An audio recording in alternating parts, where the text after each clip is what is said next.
Penumpang mencoba untuk membuka pintu pesawat saat sedang terbang. A. Langit yang ramah. Penumpang American Airlines yang menaiki pesawat dari Los Angeles ke Minneapolis mencoba untuk membuka pintu keluar selama penerbangan. Menurut penumpang, seorang pria mengenakan kacamata hitam mencoba untuk memegang gagang pintu setelah pilot mengumumkan pesawat menurun. Apa yang dikira beberapa orang adalah perkelahian, ternyata merupakan penumpang lain yang bergegas untuk menghentikan pria membuka pintu. Sementara penumpang melumpuhkan tersangka, pramugari kemudian bergegas untuk membantu. Setelah pria akhirnya ditundukkan dan duduk, pilot berkata kepada semua orang untuk mengencangkan sabuk pengaman untuk pendaratan cepat.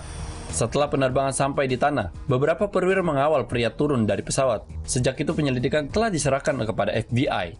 Pihak berwenang belum merilis nama pria itu atau mengatakan apakah ia akan menghadapi tuntutan.